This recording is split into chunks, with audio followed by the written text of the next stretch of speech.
I'm not dead. That sounds like something interesting.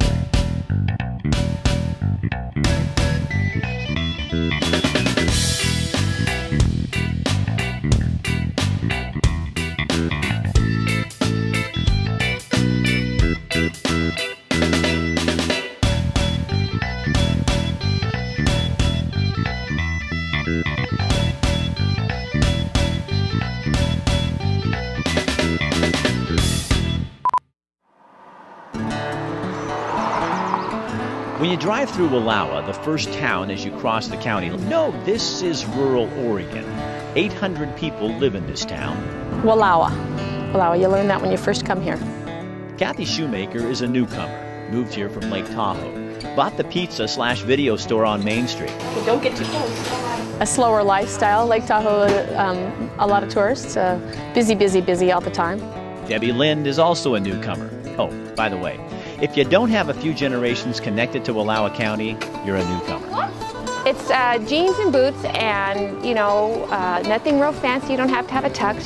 Debbie works at the pharmacy. We cannot buy underwear here. If you want underwear, you go to Deb's and Enterprise or Walmart an hour away. There's a high school, the Main Street, some cool shops in town, but not a lot to make a tourist stop and stay. That can be a problem if you own a business. We have a lot of traffic going from here through to Joseph, which is the touristy town. And can I say this? No one here wants it to become a town, but we have so much traffic going through, we just need them to stop and patronize our businesses and buy a few things, and we're happy with that to keep going and keep our simple way of life. Judy Taylor opened a tea shop. Great place, lots to offer. Getting folks to stop, easy. You know, we have the railroad here now, and they do the excursion trains. That's drawn a lot of people to here, but they come, they go on the excursion trains and they leave to go and spend their money somewhere else because there's anything else here to do that. In the library, you already got the library? This group of ladies is doing its best to sell the town to me, so I'll sell it to you. But how do you market simplicity? When I first moved here, I needed a tomato. And so I walked downtown thinking I could get a tomato. But everything closed up at 7, so you want a tomato, you got to get it before 7. And what do you do when others in town don't want change, don't want people, don't want tourists? I would say it's maybe half and half. You've got a problem. They're afraid it's going to get too big and they're not going to enjoy being here anymore, and it's going to be overrun with too many people and they won't get to relax and fish in their favorite spot by themselves. Trade-offs to progress? Is it? No one's quite sure, so they hold. Just down the road a bit is a place called Lostine. Not Lostine, but Lostine. Not a lot here. You got one tavern and you got one grocery store and you got a post office. That's all we need. Tell me your name and your nickname. Lowell D. Armin, and my nickname is Shark. So I gotta ask you, why do they call you? Okay, they call me Shark because back when I was logging, they pinned that name on me and it stuck. Shark, an unofficial town crier. It's a tiny little town, we love it. Don't forget the Blue Banana Espresso Shop. You can't miss it. You won't forget it. Coffee's darn good too. We love it here. This is just home. M. Crow & Company is a constant in Lostine. It's been here 100 years. The same family started it. Yeah, that's them. Well, it's just a picture. It's an easy existence, easy way of life. People are who they seem to be. There's no pretense. That's Keith Bird. He's family. Marriage to the picture people. The store feels like it's an episode of Back to the Future.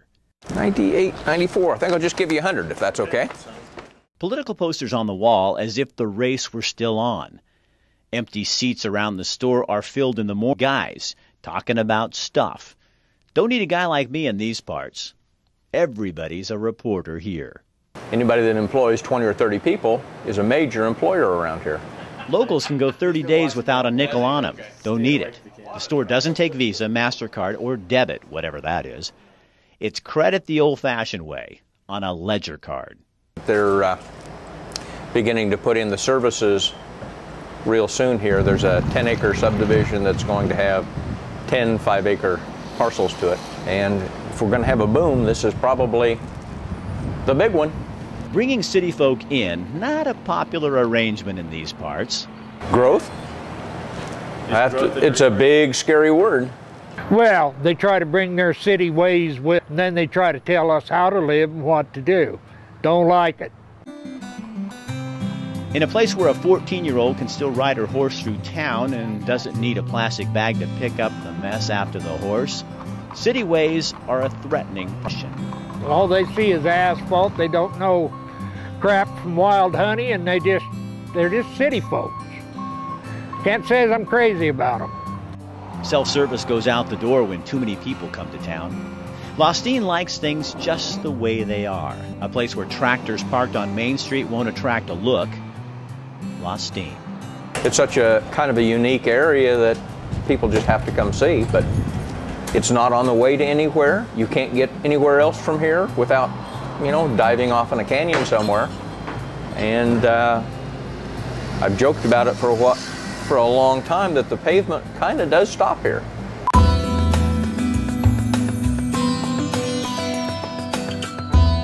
I tell people I have the best job in the world, you know, to hold a letter written by George Washington when he was president of the United States. I mean, how many Americans get to even just do that, you know, and to be the person who takes care of that material?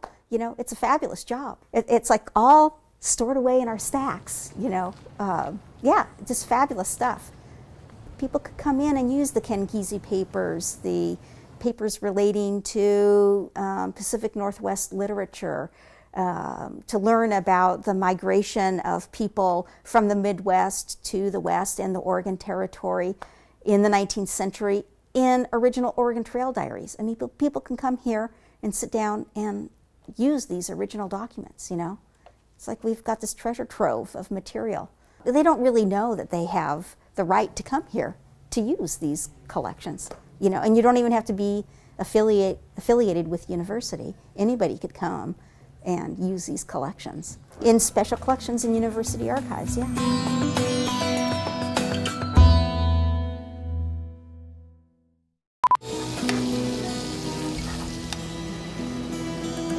What I will tell you, about our food is that we prepare everything from scratch. So we make sure we hire people that have the passion for making food.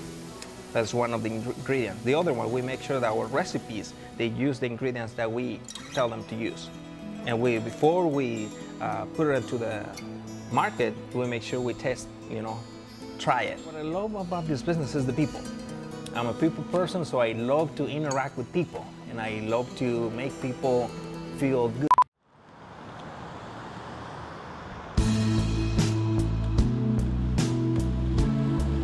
Slight contraction, roll up, and then control on the way down. Very good control. So we just opened this in May. We have a lot of PT patients who go to the gym, they get injured, they come to us, we help them, they go back to the gym, they re-injure themselves. We are using this as a nice transition. We incorporate it into our PT treatment. It helps me with my posture, and it helps me with my body, and when I'm doing other things, I do it more correctly than I would have. Lay down into those abs and come back down.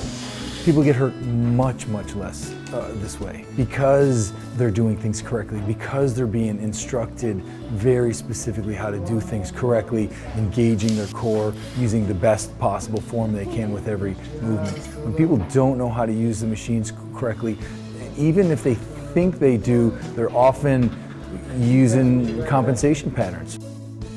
I was always really strong and able to muscle through everything. What I didn't know is that I was doing a lot of things with poor form. Mid-back, very nice. I didn't know that I was injuring myself, and I was, and I did, and I've been in PT for a while now. So give me good posture. Our sessions with the trainers are 60 minutes. 60 minutes is plenty of time to get a very substantial workout. Between the trainers and the equipment that we have, it doesn't allow me to muscle through things anymore.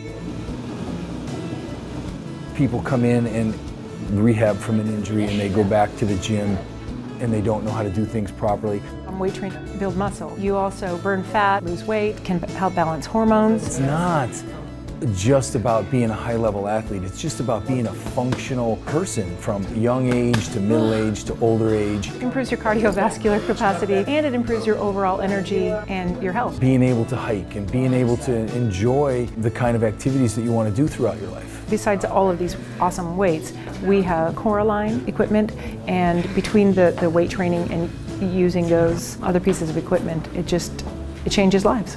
We are on the corner of East 11th and Ferry in the same building as the Oregon Community Credit Union. We have 5,500 square feet. This we utilize for some of our physical therapy clients, but it's also for people who aren't clients of ours and currently and aren't going through physical therapy. Anybody in the public can come in here and work with one of our personal trainers. So it's just one more way for us to help you to get back to living the life you love.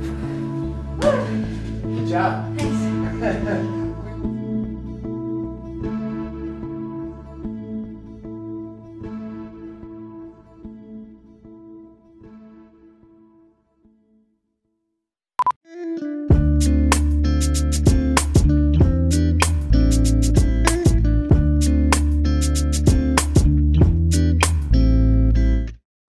I'm Rick Dancer. What's happening downtown? We're here with Joshua Purvis from the Eugene Film Society.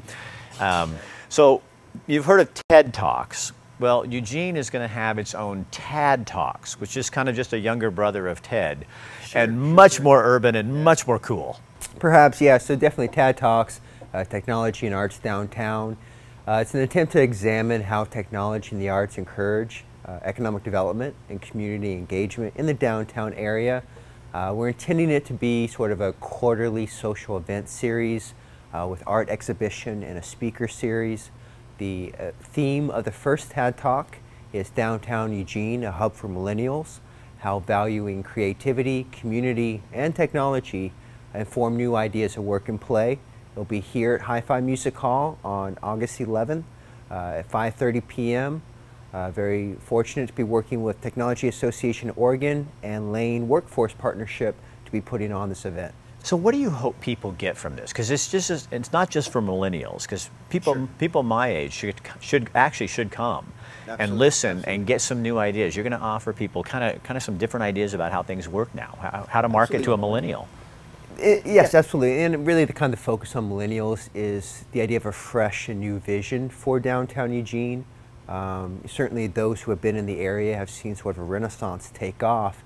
And part of that is the people who have played a part in bringing new businesses and development downtown are a little bit different than what we've seen in Eugene, right? If you look at places like the Barn Light or Townsend's Tea or a number of those Portland kind of franchises moving in, or the Bijou Metro expansion downtown, these are sort of kind of hip and more cosmopolitan. And have a particular appeal to a younger population, which we certainly have in the community with both University of Oregon and LCC being in proximity to the downtown area. So there's really no need not to open up to that community, especially with so many of them being in the community but also leaving shortly after to go to Portland or Seattle or elsewhere. We're trying to encourage the idea that downtown Eugene is a happening place, and there are jobs here and there's a lifestyle here that appeals to people under the age of 35 or even under the age of 40 or 50. Because I think for years this has been an older community where young people came and then they leave. And now we're seeing a whole group of people in your age group who are committed to this community and want to stay, and you're just looking for ways to keep them here, to keep them engaged. Absolutely. And I think it's good for people my age. You know what I mean? Really, I think it's good for us to kind of figure out what you guys are doing, because even with, you're going to be the political leaders of our future, and you guys have a little bit wider vision, I think, than some of us, and that excites me. In a way, about to say, part of this conversation is, what are those values that are intergenerational? And when I think of community and creativity, I see those values already in play here in Eugene, but how do we mold that to support a 21st century economy and lifestyle? When we're looking at what types of jobs are going to be living wage jobs, what type of an environment are we going to have downtown that supports sustainable urban development. So it's really about bringing a fresh vision that incorporates ideas or values already in existence, but which is a way of looking forward. So again, when is it and where? Absolutely, yeah. So it's August 11th here at Hi-Fi Music Hall, 5:30 p.m. Be about a 2-hour program. We're very fortunate to have a couple great musical acts performing. We've got the band Edward and then KI Design from the local hip-hop group, The Architects, both performing. Also have photography from the Eugene Weekly, their photographers such as Todd Cooper, Athena Delaney, and others who are going to be participating, exhibiting the photography. All right, so that is coming up soon, so you don't have to register, you don't have to do anything, just show up and have fun and learn something. Absolutely. Do you mind if I make one more shameless plug real quick? Sure. So the Eugene Film Society, starting August 19th, we have an opportunity to screen 3 Spielberg films out on Kesey Square in partnership with Cultural Services City of Eugene. So August 19th, we're doing Raiders of the Lost Ark, the first entry in the Indiana Jones series. The following Wednesday, we'll have E.T. the Extraterrestrial, and then we'll finish off on September 2nd with Close Encounters of the Third Kind. Again, this will be in Kesey Square, it'll be a free screening, open to the public. We're going to have a number of great businesses participate, like Ninkasi and Red Wagon, the Bijou, and then the City of Eugene, Cultural Services, again, working with us to bring the series to the downtown community. I knew Spacey would come to downtown. Absolutely, absolutely. Where it all belongs with us. Absolutely. Hey, Josh, thank you. Thank you, Rick.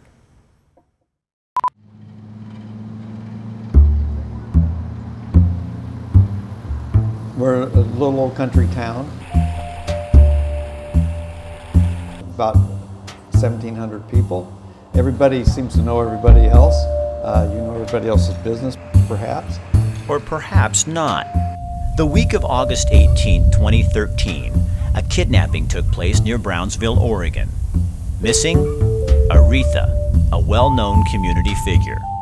So as the local newspaper, what do you guys know about this kidnapping in Brownsville? Well, it was pretty horrible when we first learned about it. We thought that, you know, in our small community, that kind of thing really doesn't happen. But it did, and it's been a shock to everybody. Dairy Mart is like the town square. So are you having a good day? It is a great day. Somebody has had to have said something. I heard about it just about a month ago. Did you guys hear about the kidnapping? Yeah, we did. Everyone's talking about it. The whole town heard about it. You know, you walk down the street and people say, well, hey, have you heard about the kidnapping? The owners. And especially now that the posters are up. I mean, they're all over town. Mothers don't let their kids go outside. Huh. And nobody even knew she was gone. Yeah, you know what? I can't believe anybody would do that. You know, that's just really, really low. And we'd hate to think that anybody in our community would be guilty of such a heinous crime. Okay, so you're a reporter. Yes. What have you found out about this kidnapped victim? Well, I didn't really know about it until fairly recently, which means the trail is pretty cold. So what happened in this quiet little town? Why has it taken a year for this information of Aretha's kidnapping to turn up? One day, it's a quiet, peaceful place to live. The next day, posters turn up and people are talking. Aretha, she came to us years ago. We did a little digging. As it turns out, Aretha is a longtime employee of Lockmead Farms. She's been a part of the gang of girls out there for many years. Lockmead hasn't said much publicly about the abduction, concerned more about Aretha's safe return. She's been out in the public for years and never had any problem. But people are starting to hear things, grumblings, possible sightings. You know, as being a body shop, we thought maybe there was a body around here, but we couldn't find nothing, and we've looked all morning long. No, nothing. As a news guy, are you just milking this story for everything it's worth on? Yeah. Huh? Is that what you're doing? Yes, I am. I must admit it. Lockmead simply decided it had to go public. So you guys you're at the Willamette Country Music Festival, right, in Brownsville. Yeah. It was the last night of the Willamette Country Music Festival. People were cleaning up, folks were leaving, and something happened. I was out back by the truck just putting stuff away when the gentleman next door at the booth comes running and says, hey, somebody just took your cow. Wow. Aretha is one of 3 fiberglass cows owned by Lockmead Farms. You know, I took the better of the 2 out there, too. Her sister, who you see right here, and whose name and whereabouts remain a secret for obvious reasons, is an exact double. Notice that the cow is going through the crowd almost basically by itself, it looks like. We're running after it, and we see these couple guys carrying the cow. We yell at them to drop the cow. They do. We grab it, bring it back. Later that night, someone returns with a truck, talks to security, posing as a Lockmead employee. You know, last night there was a gentleman from Lockmead came by and said he wanted to take the cow, and so he put it in the truck and took off with it.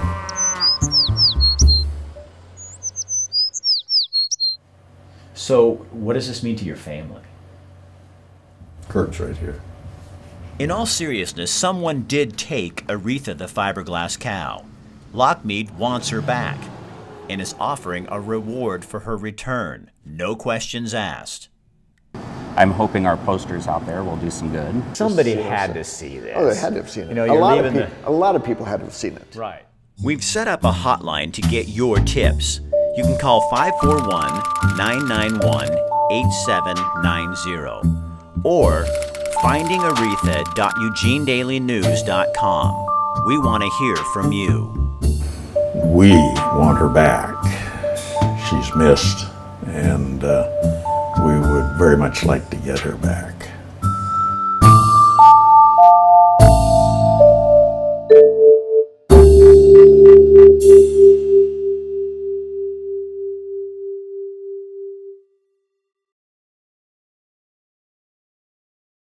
So Monica, you have a special event coming up in August. Tell folks about that.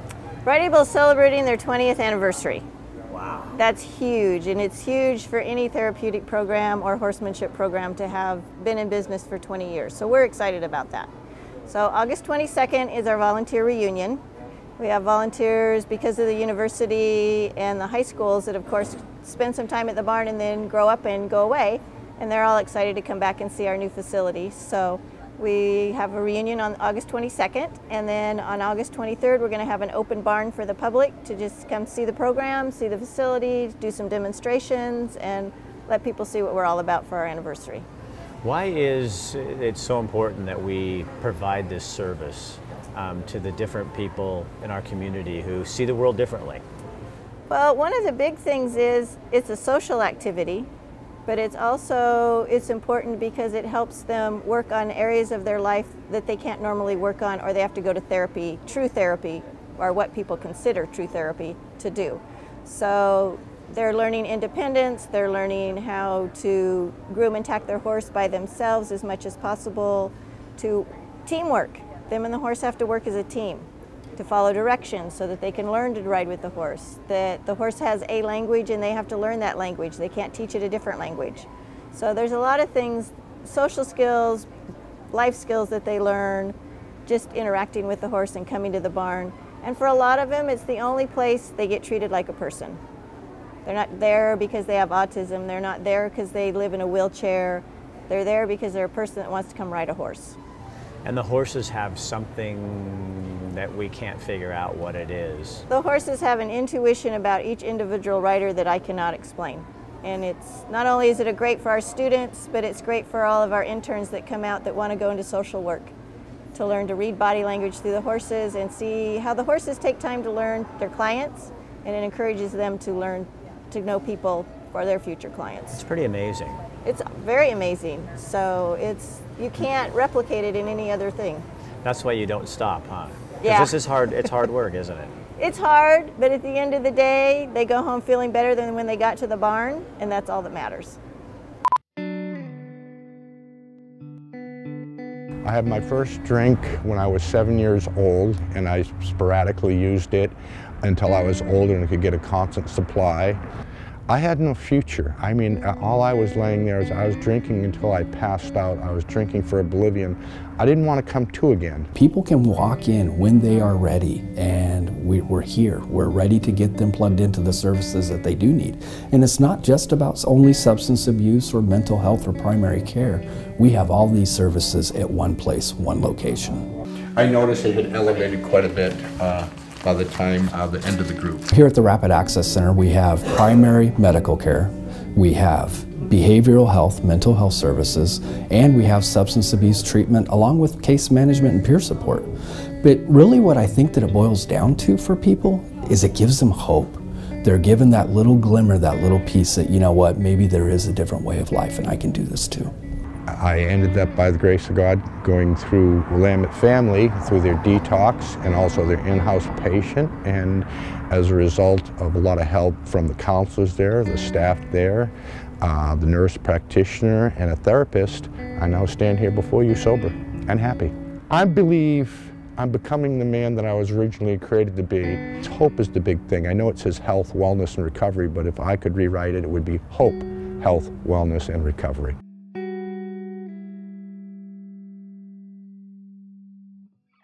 In an era where newspapers are struggling and a lot of larger papers are dying, we are doing well because we tend to cover things local and we offer news that people can't get anywhere else. That's our model, is covering local news and sports and anything to do with the community.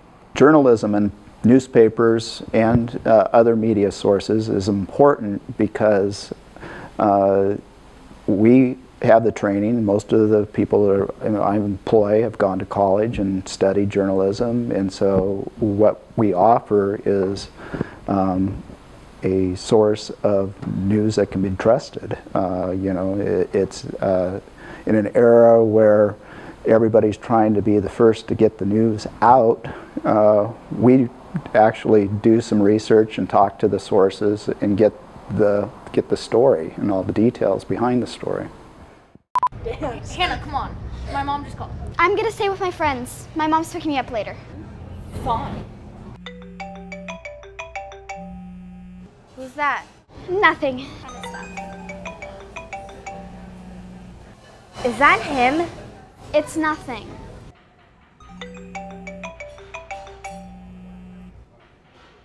You know, it's kind of creepy that he's texting you over and over again.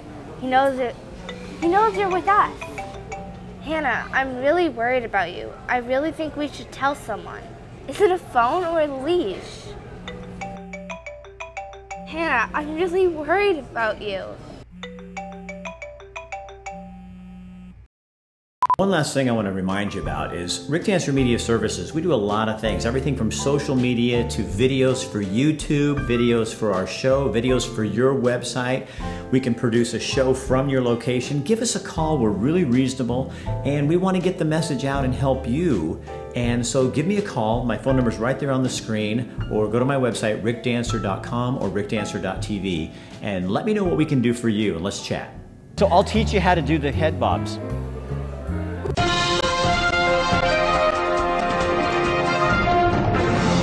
Ooh, they're dramatic turns.